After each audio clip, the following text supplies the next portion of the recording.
Ladies and gentlemen, welcome back to another episode of The Intelligent Moron with Alex Silva. Final episode of March, and it has come brisk, quick. You know, it's the final episode, like I said, of March, and being National Women's Month. Shout out to all the ladies. I don't know if I ever gave you guys your praise at all this month. I apologize, but, better late than never, right? Salute to all the ladies out there on National Women's Month. You deserve it. Felicidades, Great month, finally going to be over. March was a month where I thought that it would be longer than it normally feels.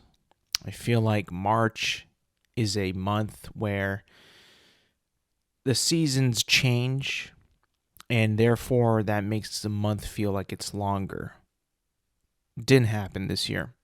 Actually, I felt like it went by even faster than January or February. Bizarre, but, that's how I feel. I don't know if you guys felt the same way, but that's kind of how I felt. Easter is coming up. It's this Sunday. And fittingly on the final day of March. So April will be like a true fresh start for everybody. March is out of the way. You got the holiday out of the way. New month, restart. April is a month where, one, my dad's birthday that month, so I gotta get him a gift, maybe take him somewhere to eat. That's always a solid thing to do. Go to dinner, maybe lunch. I'm thinking maybe lunch, because lunch is usually at this time of the year a beautiful time to eat food. Lunch, right? Dinner, it's nighttime. Why do that when you can just go to lunch and enjoy the blue sky, enjoy the sunshine? I feel like that's, it always plays at least. Spring colors, spring attire is here. I know we're about to have Easter, and when April comes, it will be no longer Easter time, but, you can wear lighter colors. I feel like I like a baby blue sometimes with some khaki pants. That always seems to play pretty well, or some khaki shorts. But those colors typically, play very well this time of year. And it just kind of feels nice, peaceful, light, not too hot, right? We're not at the hot period of the year yet, but in the nice weather period right here, right now. We're in it. We're living in it. Feels good. Nothing too crazy. Nothing that's going to make you hate the day or want to go inside. I've been opening up the window a lot lately because it's so cool outside. It does not feel like I need to keep the window open. Closed, I mean. Because normally when you do, it's because it's too cold outside. You want to stay warm. But right now in the year, we're at that point where we're bridging between cool and hot. And the weather just feels great. Like, you don't got to keep like the window closed really at all, because there's always a nice breeze and it just feels not as hot outside. So you can just have a chill day and be all right, be cool. That's what I've been doing.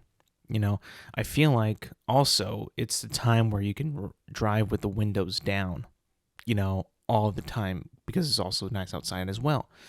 I don't got to be running my AC that much in my car, even though it doesn't really do anything, but still it's like, why would I do that when it's so nice outside? Cruising around in your car, or coming home from work or something like that, just roll that window down and enjoy the beautiful weather. It's a thing that we need to do more, I think, and appreciate, this weather while we got it, because it's going to be gone within like a month. It's going to get hot And it's going to be warm all the time for like the next 4 months. So we might as well enjoy it while we can. Over the weekend, I went to go watch Doom Part 2 for the third time. And I got to admit, man, that movie gets better every single time I watch it. Every single time. But I'm not here to talk about that movie anymore. I'm here to talk about, I think that I might be going a little insane. Just a tad insane. Now, some people might think, well, of course you're insane. You saw Dune Part 2 3 times. Well, hand up. I'm sorry if I love cinema. I love cinema, and I think Dune Part 2 is the very definition of cinema. So I guess you can hate me all you want on that. That's fine. But I think I'm going insane because while we were waiting for the movie to begin, the commercials were playing, and I've seen it 3 times already in theaters. The trailer for Godzilla X Kong, The New Empire, played again. Now, maybe about a month ago, I was thinking to myself, like, this looks so dumb. This looks so silly. Why would anybody want to watch this? I know I don't want to watch this. I gotta tell you, man. After watching that trailer again in an IMAX theater, I kind of want to watch it. Like, I ain't gonna lie to you. I kind of want to watch it. I feel like it's a movie that, I know what I'm getting into, right? I know that Godzilla X Kong, The New Empire, and is not going to be like a super thought out movie about, a very pressing time in our characters' life, having to survive Godzilla and Kong fighting each other. I know that's not what it's about. But I do kind of think that, seeing how much fun that movie looks like it's, having in the movie itself, and how I'm just in a positive mood all the time, and I really want to watch something that will only make that positive mood of mine even better and more positive. What better way than to watch Godzilla X Kong, The New Empire, in IMAX? I mean, I might be insane, but I feel like that movie is going to be a lot of fun. And I feel like I think that, if I go watch it, I won't regret it. I really do think that. Now, there's always a possibility that this movie might be actual garbage. Like, it could be a really, really bad movie, but I do think that, sometimes you just gotta watch a pretty mediocre movie to feel good, or to maybe just smile a little bit, something silly. I know I don't gotta watch everything that's super serious, right?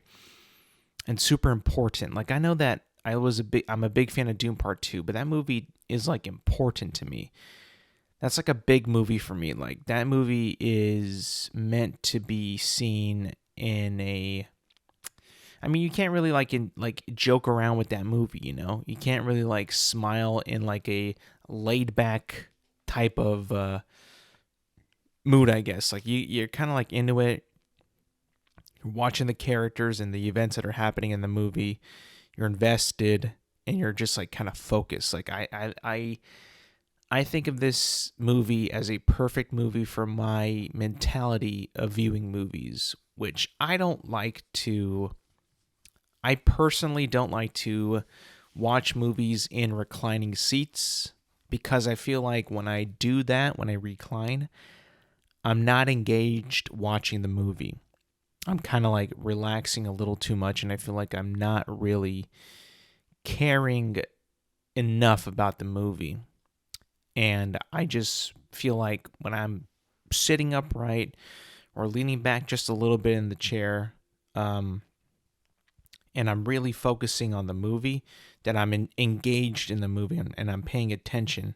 And if I'm reclining, I notice I kind of have the urge to doze off, maybe take a nap, and I'm not really super engaged in what I'm watching. Therefore, that's why That's exactly why I do not like to recline and watch movies. I'm not gonna put like my feet up and watch a movie that I haven't seen yet in theaters.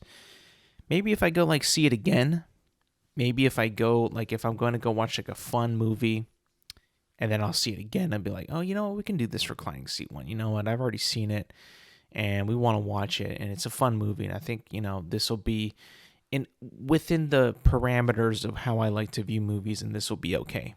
And I'll just go at it like that with that type of perspective. But if I'm seeing like a new movie that hasn't been out yet and not many people have seen it and I don't want to know any spoilers, I want to be totally engaged and locked in with this movie, then I'm not going to recline. I'm not going to lean back in my chair and nearly fall asleep. Like, that's crazy talk in my opinion. That's not how I want to watch a movie for the first time. I want to be engaged, and I think one of the better ways to be engaged is by your seating position, like if you play video games and like you're playing at a desk with like a monitor and like you're up close kind of, you're not going to be like leaning back playing a very competitive game. You're going to be like sitting forward, sitting up straight and then being locked in. Like that's like kind of like my entire mentality when I go in to watch these new movies. Like I'm not trying to slack off. I'm trying to watch this movie and give it my full attention. I can't really do that when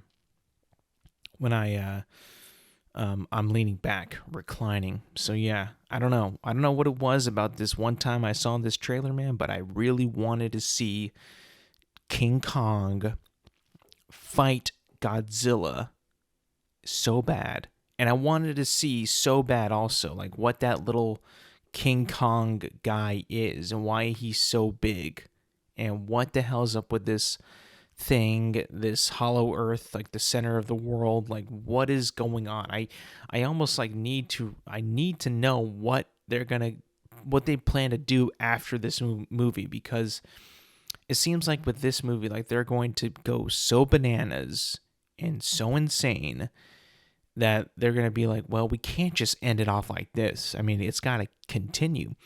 And I normally would not be saying this, but because I saw Godzilla versus Kong, and that movie does have, it's like, it kind of like introduces the hollow earth theory, not theory, but like the hollow earth and like that in the Godzilla versus Kong universe with all the titans and shit. Like that is such a bizarre and cool thing, but silly as shit and dumb as shit. Like, dude, I gotta see what happens. Like, I'm sorry, I just got to. And the fact that Kong has like a metal arm fighting all these kaiju and all these titans, like, dude, like, this is gonna be like one of the silliest movies that I will probably see this year, but I still want to see it, and I want to see it in IMAX. So, I don't know, I guess clearly my tone has changed significantly, but at this point, I don't really care.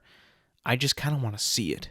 I know people that I know really don't like that I want to see this movie.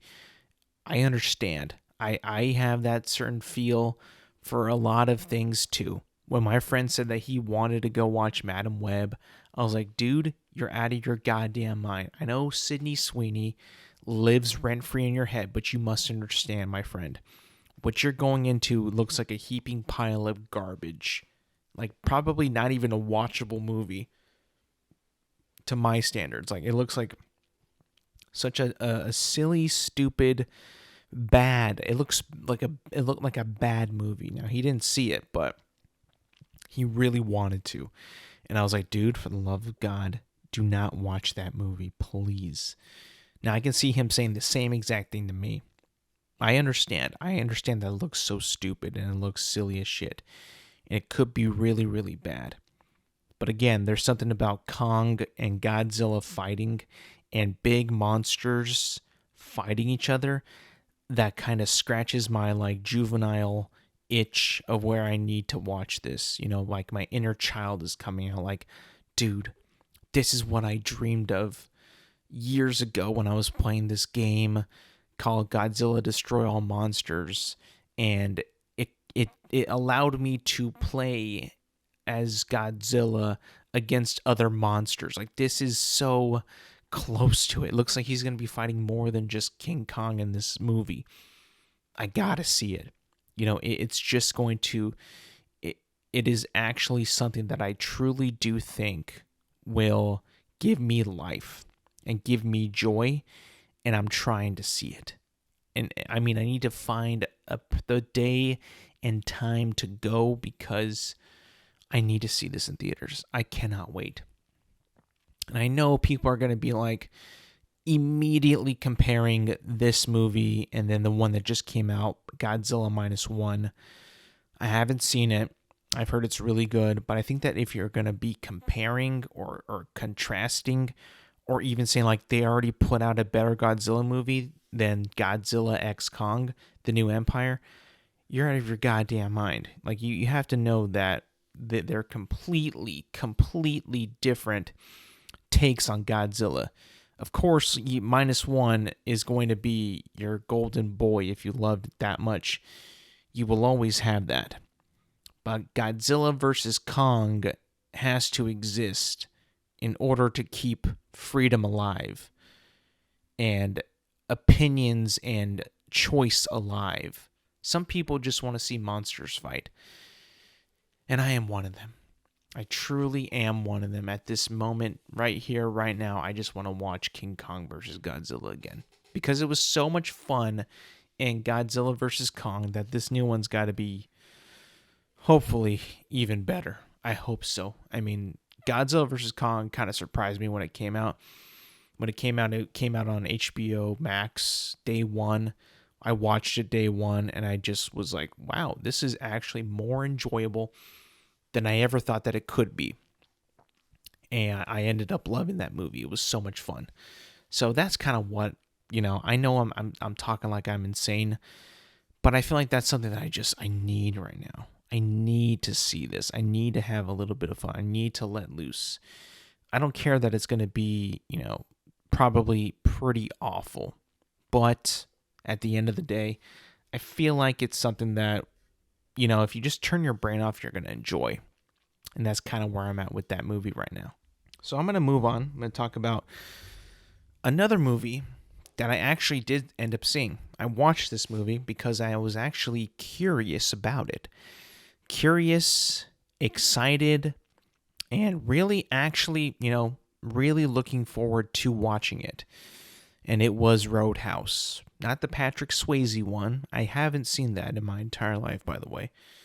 But the Jake Gyllenhaal Roadhouse movie that just came out on Amazon Prime. And I saw it when it came out.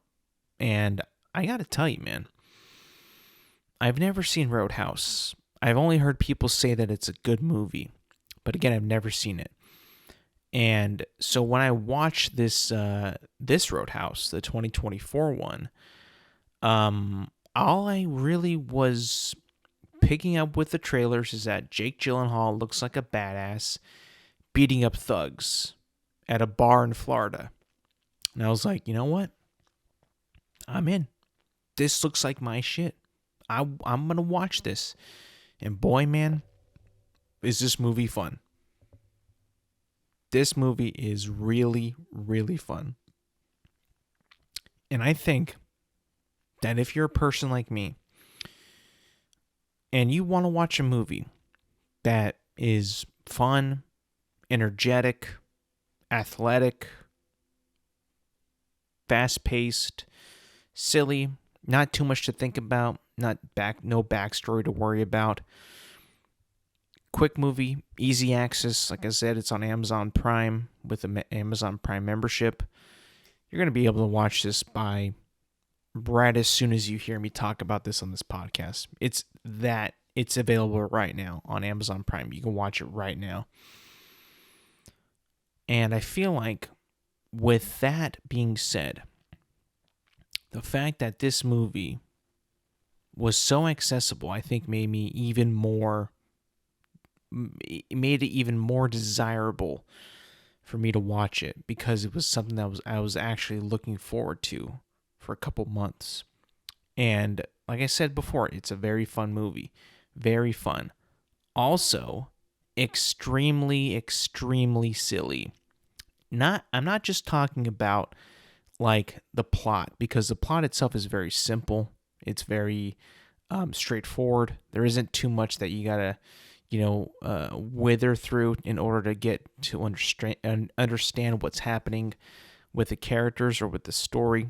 It's pretty straightforward.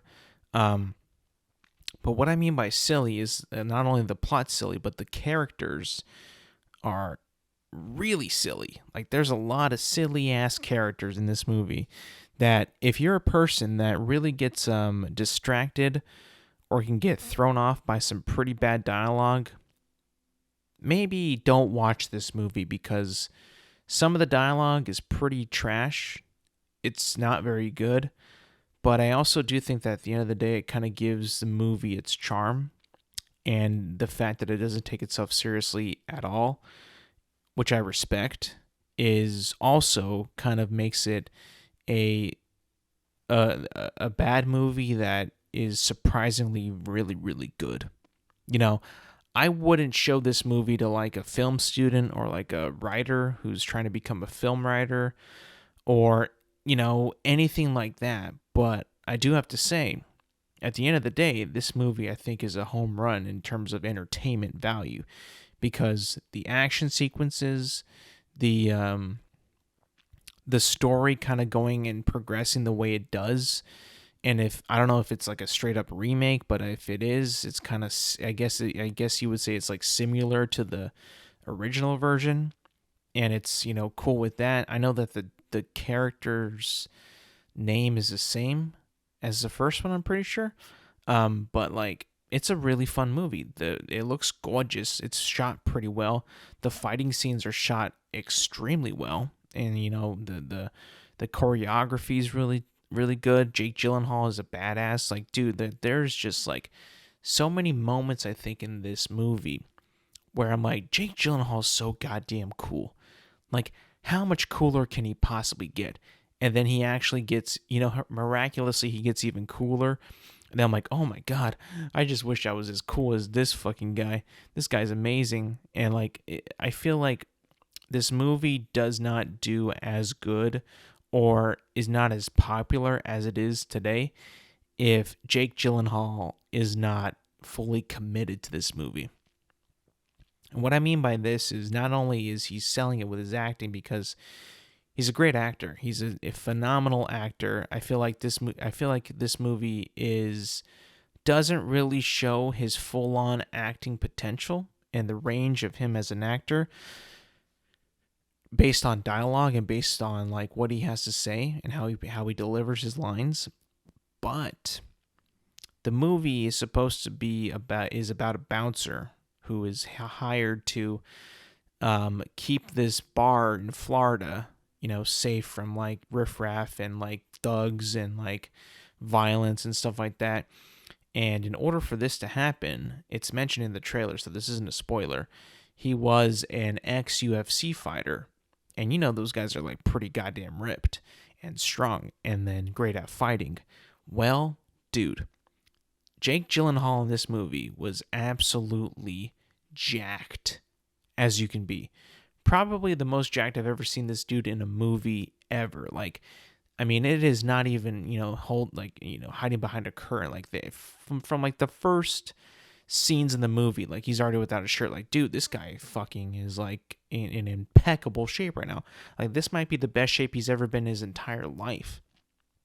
Not only he's just supposed to be like a strong buff guy, but like a ripped UFC fighter. Like, I was just like, holy shit, this guy is fully committed to being this character. So kudos to Jake Gyllenhaal.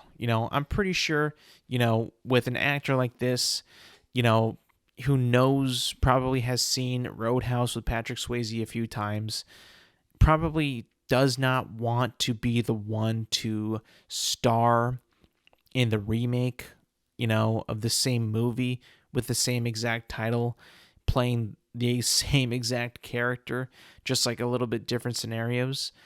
I'm pretty sure for like a big time actor like Jake Gyllenhaal, he's like, he probably might be a little hesitant on being the star, of a remake which starred Patrick Swayze in the 1980s. I'm pretty sure someone like that would probably be a little bit hesitant about it. But kudos to him for fully committing and just transforming his body and being able to do all this stuff. The choreography, like I said, is pretty incredible. There is a lot of shots in this movie where it straight up looks like they're being thrown on the ground and getting, their heads kicked in and punched really hard. I know they're not actually being punched, but like the way it was shot, the way it was acted, it looked pretty damn real. And I was just like, oh shit, like I really hope that there's a couple shots where I'm like, okay, he had to have gotten hurt there. Like there's no way. It looked way too real. But it was a really good movie, solid movie. I guess like part of the charm though might be one of like, someone's major critique, like really major critique. And a lot of the people that are, talking about this movie and talking about it, with your friends or online is about the Conor McGregor character in this movie. Yes, he's in the movie, Conor McGregor. If you've seen the trailers, he's prominent in all the trailers. He's fully in this movie, and not as a cameo. He's got a pretty big part in this movie.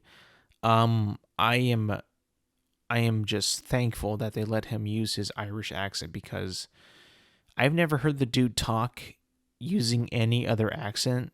I don't know if he can, I'll be honest, but like the fact that this guy is just some Irish dude, waltzing around, causing havoc and being the bad guy, like he's, he plays it pretty well. I'll be honest, sometimes his performance is a little over the top, but I think that kind of adds like a distinction and a charm and more of a personality to the movie than without him. Like I already know people hate Conor McGregor, like, as a person, as a fighter, but now they're going to hate him as like an actor in movies, like, because like he truly does kind of go a little over the top in this role, but I think that serves so well for this movie's chaoticness and the chaos of this movie, and just kind of, levels it up a little bit, even more than what you thought it was.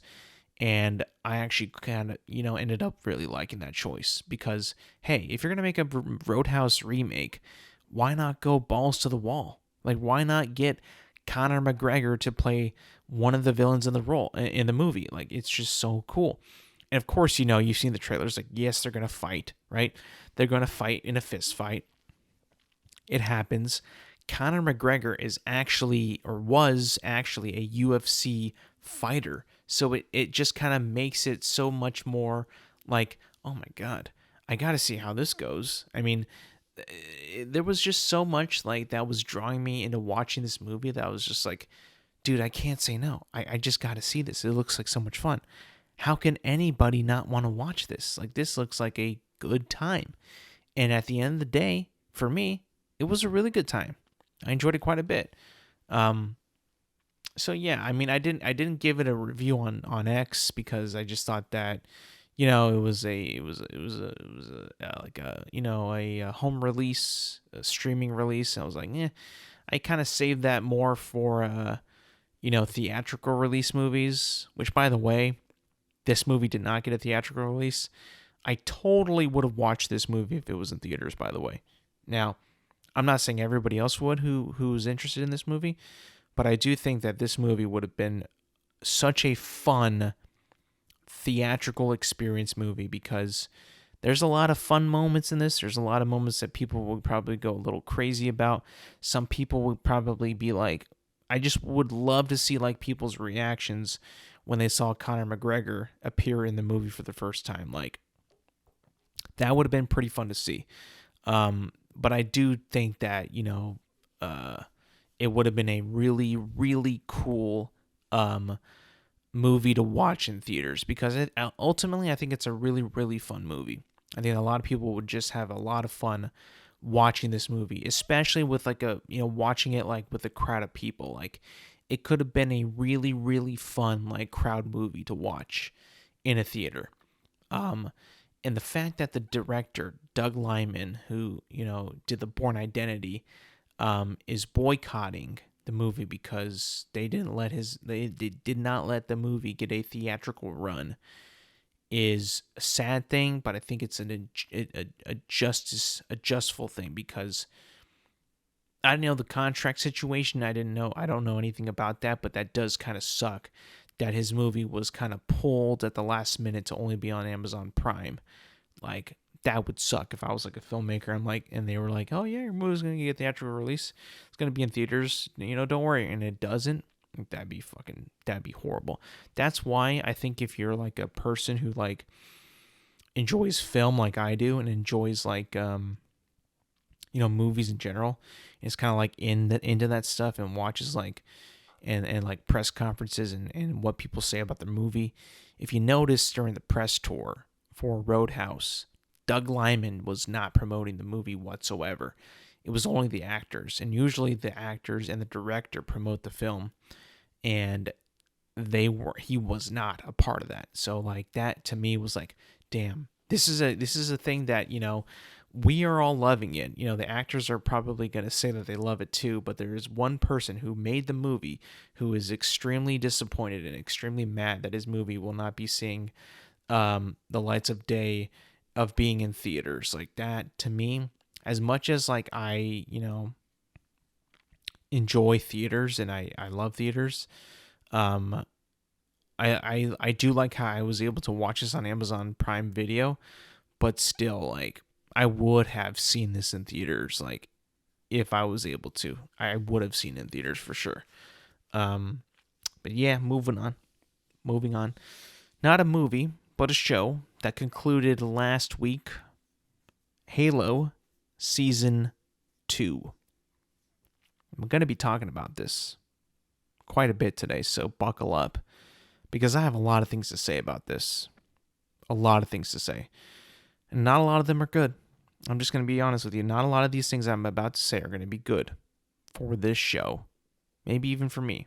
Because I don't know if I should be hearkening on all these negative thoughts about towards this show and what I feel about this show. A lot of well, I guess we should just start from the beginning. What was my anticipation for this show? What was I really hoping would happen in this show? Before the trailer even was debuted, I truly did not know what to expect from Halo Season 2. And by the way, spoilers ahead. As you may know from watching the first season for me was like a mandatory watch. It was a watch because I had been starving for Halo live action entertainment for years. I wanted to see if it could be done, if it could be achieved, if, bringing that war, the human covenant war, to life alongside of our hero Master Chief, the hope for humanity, the symbol of humanity, the symbol of hope, to lead humanity to beat the covenant to win this war. Now, season 1 was just a little bit of a recap. Season 1 was a little bit of a, not a little bit, was a very big letdown for me because it was sort of all over the place. The show was, a mixture of like, Halo with a bunch of different like sci-fi tropes and sci-fi types of vibes from like just like feeling like a lot of the stuff was very not on the surface. In that season there was talk and rumblings of the Covenant existing, and we barely saw them. We saw them for like maybe 2 fight scenes in like 2 different episodes in the entire 9 episode run of that season. A lot of it was talked from behind, like we never really saw the Covenant. A lot of it was like interpersonal drama with a lot of introduced unnecessary smut between a couple different characters to give the show like an edgy vibe, like a Game of Thrones type of smutty vibe. because I guess people love to watch smut happen on screen. I don't, but I guess whatever people want to see, I guess, or whatever people think that people want to see. Nonetheless, season 1 was a very big mess. Very, very mixed reviews for that season. It ended in the way where the Covenant sympathizer Maquis was killed at the end of season 1. That was a moment where I was like, what? Okay, so that whole character that no one liked or no one cared about, they just killed. And I was like, okay, cool. I'm cool with that. No one liked that. No one liked her. It was kind of weird. None of it made really any sense, but we'll carry on, I guess. So that was what I kind of felt with season 1 at the end, was just like, this is too much. This is all jumbled up. It doesn't know what it is. The identity's not there. It doesn't really feel like Halo. It just feels like it's some kind of sci-fi show with like a Halo skin on it. And it was just like, okay, all right, well, what next? And then season 2 gets greenlit. And that actually surprised me, because I didn't think that season 2 was going to get greenlit, if I'm being completely honest with you. Because season 1 was such a mixed bag for me. Such a mixed bag and, of choices and things that were happening. I was like, how can anybody want to come into this and steer the course and try to develop something off of that first season? And I thought to myself, before the season 2 even happened, like, after season 1 concluded, I was like, bro, they got to do a complete, like, course correct, because whatever they got going on over there is just not it. It just doesn't feel like Halo whatsoever. And I'm thinking to myself, like, also, like this show is, I would assume, is made for fans of Halo, because Halo is not as popular as it once was. I don't really see a whole lot of general audience people flocking to see this show. I mean, they do promote it ad nauseum during the NFL playoffs, or they did, back before the season 2 was going to air. So they were trying to promote it, but I still don't think that anybody was going to watch it, not being a Halo fan first and foremost. You're probably going to get people who, come in because, someone that they know is a Halo fan, and they're like, oh, try this, this could be cool. I like Halo. And then that leads to, them tuning in for like an episode or two, right? Well, the course correct, I thought, was imminent. I thought that the course correct had to happen. I thought that the season 1 was a complete disaster, that there was really no way where to go but to completely course correct on what happened. And,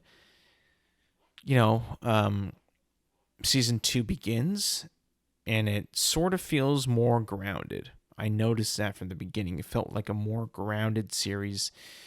It was like, okay, now we're in the thick of it. The first episode is like, very combat heavy. It's very Chief heavy. It's a very Chief with his helmet on heavy. And, it's eerie. It does a good job of establishing that, well, remember that enemy that we were talking about all the time in season 1? And we never really showed them, the Covenant. Well, surprise, they're at our doorstep and they're coming. And that to me was, in a way, positive, but also in a negative, because of the fact that, they just can't show the Covenant pretty much ever is so weird. Either they won't, or they don't have the budget to do it. I'm starting to think that maybe the budget that they have currently is just not supportive of the way that this show can exist, So I let it go. I think to myself, like, okay, well, I enjoy where we're going with this for the most part. Let's see what happens. And then it all kind of goes a bit sideways for me. The first episode concludes with the revelation that Maquis, the Covenant sympathizer lady from the first season, is not dead. Even though that she clearly gets shot and is implied that she is dead in the first season, she's back. She's alive. Which, I mean, is such a weird thing, because you get like an on-screen death of her in season 1. Like a definitive like shot of like, oh, this character is dead. See you later. And someone actually wrote that. Like a showrunner at the time wrote that and was like, you know what? We're going in this direction. We're going to be like, we're going to go this point A to point B to point C, all the way up to Z, and then, oh yeah, McKee's dead. That's it. And then you get this other guy coming in. And it's like, no, oh, I want her actually. I want to keep her alive. So we'll just make it so that she's alive still. Seeing that realization and seeing it on screen before my eyes, I was like, oh no. We don't know what we're doing here. Like, we have no idea what's happening. I don't think anybody at this show knows what's happening here or what they want us to believe. Like, I just saw this bitch die on screen in the previous season. Like, why is she back? It just was it was baffling to me. Like, how is she alive? Anyways, she's alive, right? And humanity is on reach, and we get a couple episodes of some bullshit that I think that really probably,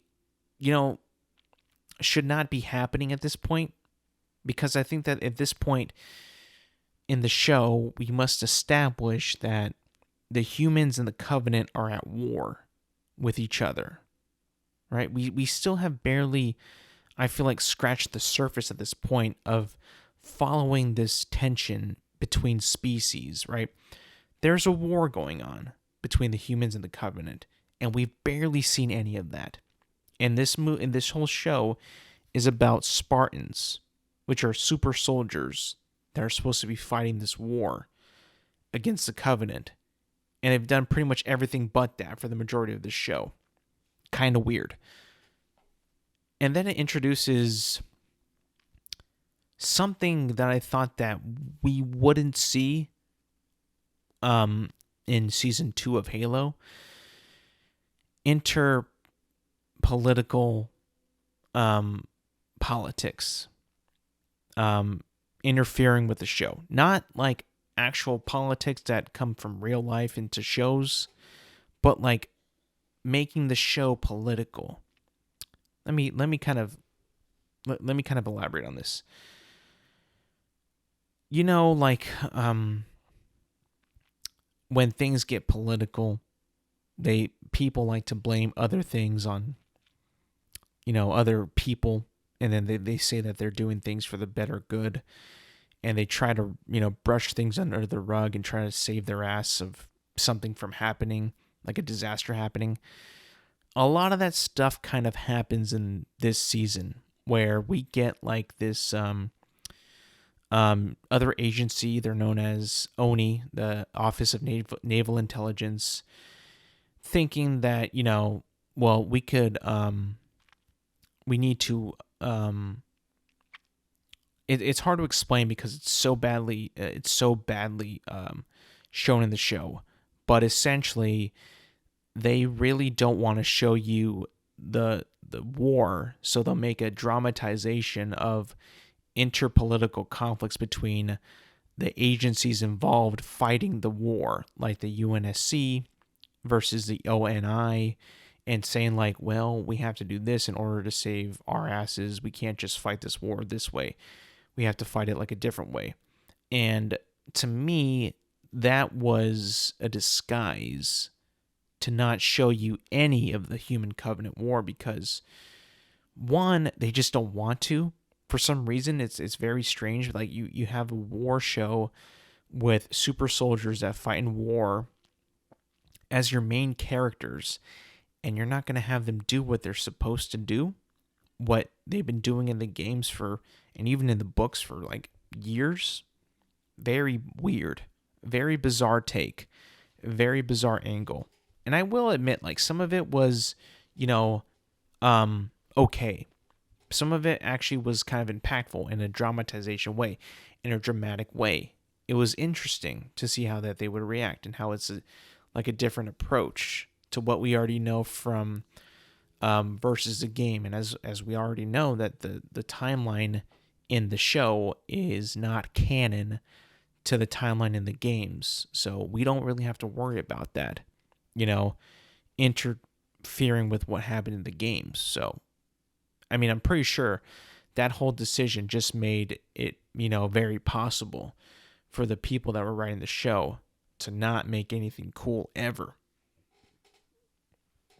Like, I mean, I don't know. Like, if they made it so, like, this show has to be somewhat tied into the canon of the game, I don't know if it would even be possible, given them the decisions that they've made in the show already. So we get a whole lot of back and forth between governing leaders, like the guy from ONI, the guys from the UNSC, Chief arguing like, why are we not engaged in the Covenant? Why are we not doing this? Why are we sending this team and not my team? How come we don't, investigate why they're on, why we have seen Covenant elites on Reach, and then why are they doing this? Why are they doing that? It's a bunch of like, what are we doing? That's what the show, like the first like few episodes are, is like, what do we do? What are we doing? It's like, you gotta be kidding me. Like, I'm just gonna watch like these guys stumble and not know what to do. How is this even entertainment? Like, what do we, like, who decided to write the show like this? So bizarre. I couldn't believe it. Anyways, that's the first couple episodes. And then we get to the episode that I think is,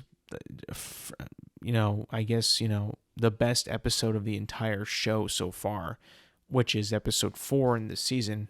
And this is where you see the fall of Reach actually take place. Now, you would think that the fall of Reach, being an actual battle, war, events of combat where, soldiers are fighting or Marines are fighting against the Covenant, you would think that this would be like a super important event in the history of Halo. It's a super important event in the canon of Halo and how things have shifted and how things play out. It's very important. I was expecting like, well, if I was, in charge, if I could, if I could, have that decision, the Fall of Reach must take an entire season, maybe a season and a half, to depict like the battle and the struggle and the characters that, are involved in that entire conflict. It's over within one episode. The Fall of Reach is one episode long. And I mean, I need to get this right, but I'm pretty sure that the Fall of Reach is also the shortest episode that they put out. And it is. It was only 45 minutes. The shortest episode in that season. And that was it. Now, it was a cool episode. Don't get me wrong. It was pretty cool. But I do have to say, the way it ended up being, how it ended, is kind of weak. I'll be honest. I mean, they had my boy Captain Keyes, and like I said, spoilers ahead. Captain Keyes, played by Danny Sapani, was actually given some lines to say that were awesome in this episode. It made me really like him as Keyes even more because he didn't really do that much in season 1. Let's be honest. Season 2, he's pretty much not even there for that much either. But then episode 4 came along of season 2, and I was ready to go to war for that guy. And then they just kill him off in the most unepic way possible. And I thought, like, wow, okay, my boy's gone. Captain Keyes is no more. And then they ended up killing another Spartan, one of his Master Chief's team. I think it was Spartan Vanek who died in the Battle of Reach as well. That only lasted 45 minutes. He died as well. And then more episodes happen. I think there's about 3 that happen where literally nothing cool happens. I mean, Chief is trying to get back his Master Chief armor, which the Oni guy stole from Reach so he could not survive and, appear that way, some kind of, like I said, political thing that was going to help or hurt the UNSC in a specific way. Yeah, that was the whole season, pretty much an entire crazy, stupid political motive drive in order to find, the Halo ring, which they find at the very end. But on our journey there, before we even find that, I shit you not, bro, we have like 3 pointless episodes with Soren, with Quan, with Master Chief, just wasting time. It's not until the very last episode of the season where there's something else that emerges from this. And this I was not very pleased about. I'm being completely honest. So at the end of the season, the final episode of the season, actually before that, in episode 7, Dr. Halsey and Miranda Keyes, who miraculously just appeared in a lab where Halsey was walking to and just found her, like, "Oh, you're alive. Oh, hey, yeah, I'm here." They discover an artifact which ends up being a test tube it ends up being like a specimen container containing the flood. And they bring that flood specimen to their base and they begin to study it. And then they begin to study it, and the flood breaks out on this planet that they're on with this base research facility, and also where they have like their fleet command on as well. And they release the flood. And all meanwhile, Master Chief is heading to the ring.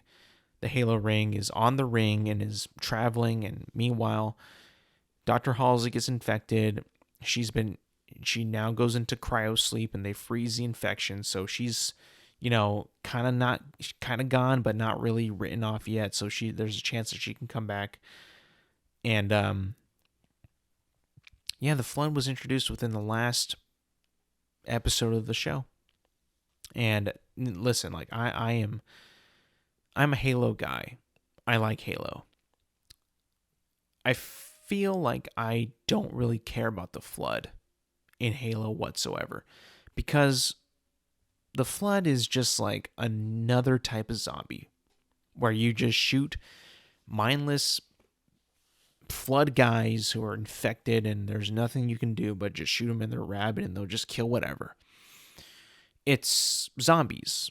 And I'm just like, no, I not again. I know it's a part of Halo. I understand that people really like the flood. I truly don't get why. I truly do not understand why they like it that much. It is bizarre to me.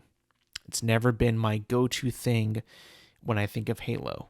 It's never been my thing of, this is why I play Halo. It's like, no, I play Halo because I want to be Master Chief kicking the Covenant's ass. The flood, I could deal without. But the flood are in the show. And then they're already causing havoc. They're pretty much putting the UNSC nearly in jeopardy. They're pretty much all going to be infected one way or the other. I can already see it happening. And Master Chief is now on this ring.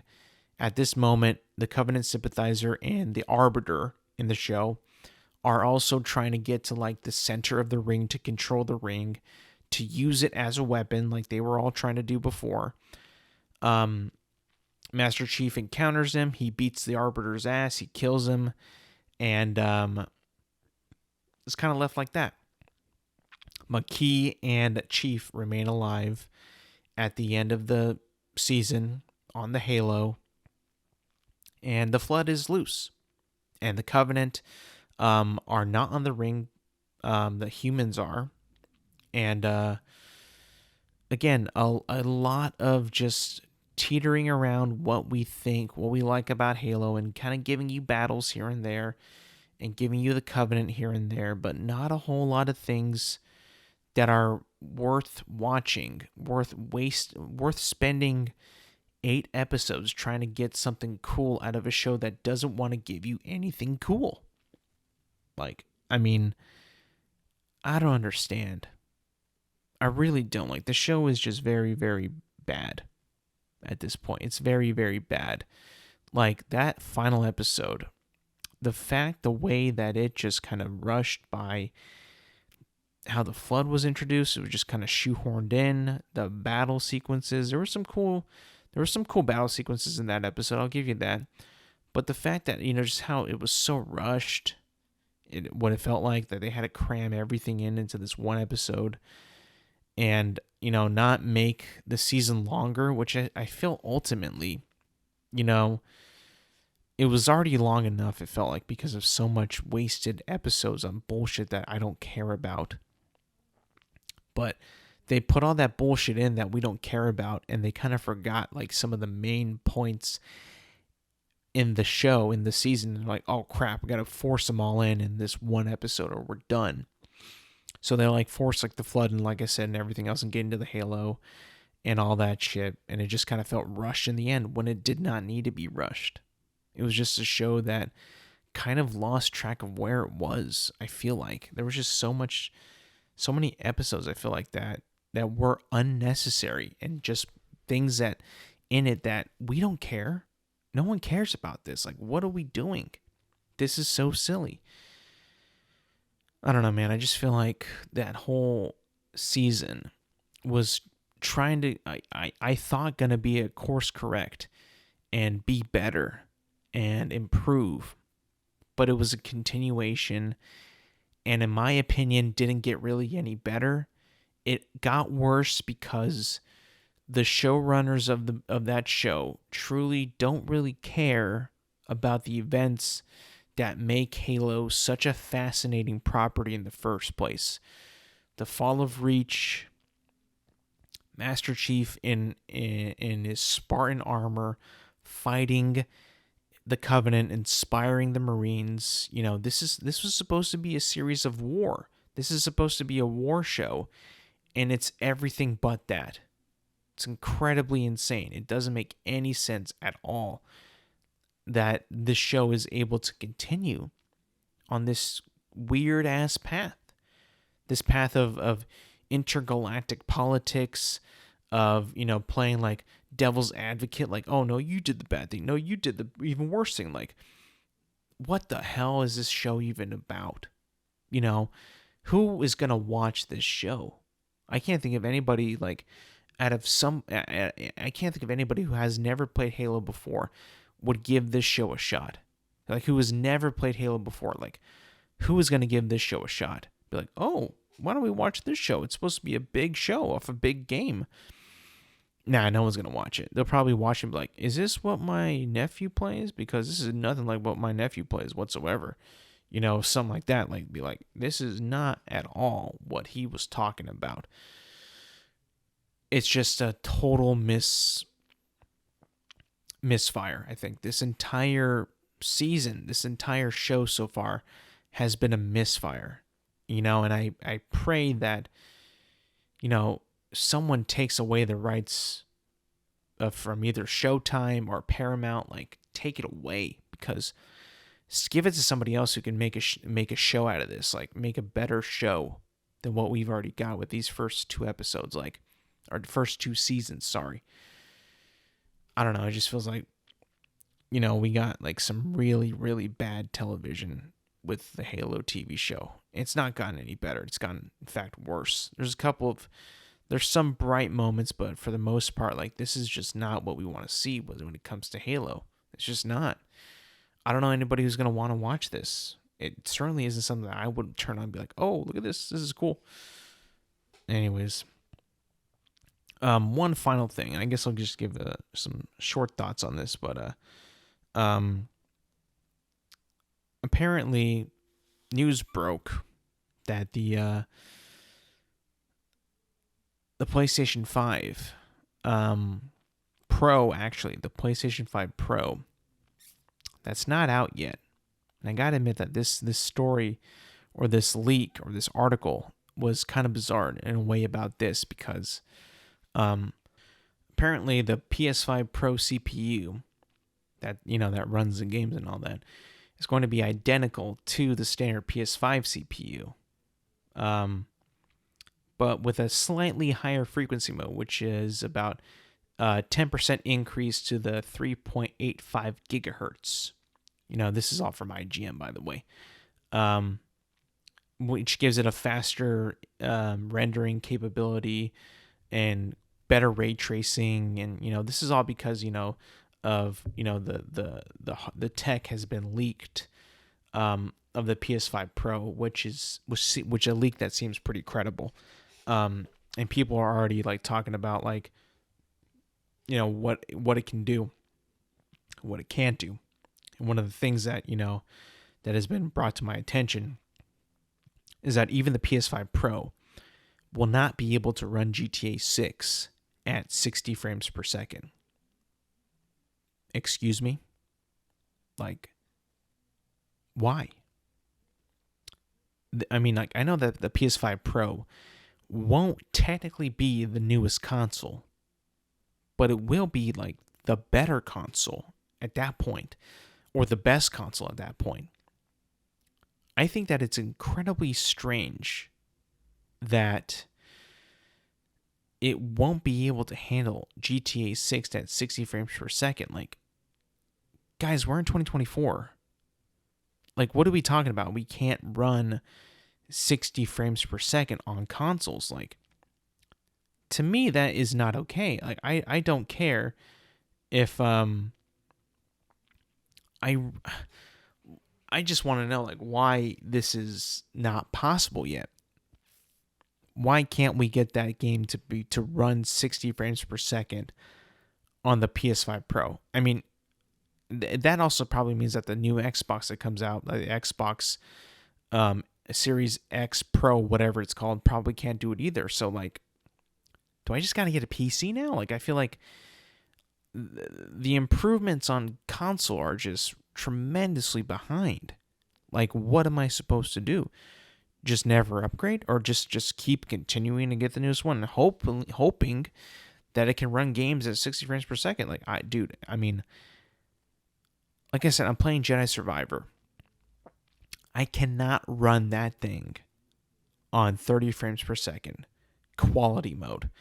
I have to run it on performance mode because I cannot look at the way it looks on quality mode, which is 30 frames per second. It just looks terrible. So this is already some pretty bad news for GTA 6, in my opinion. I was talking to my friend about this. He's a big frames guy. He loves games at 60 frames per second. He's with me on this. He's like, dude, that is disgusting. Like, that is not good. In 2024, really, this far in the game, we're still doing this. 30 frames. Interesting. That was something to think about. Definitely something to think about. Anyways, guys, that's going to be it for me today. Thank you for listening. Thank you for watching. Remember, you can find this podcast on Apple Podcasts, Spotify, and YouTube. Remember, new episodes drop every Thursday morning. Make sure to like, subscribe, rate, review, and do all that good stuff. And yes, thank you for listening. Thank you for watching. And I will see you guys next week.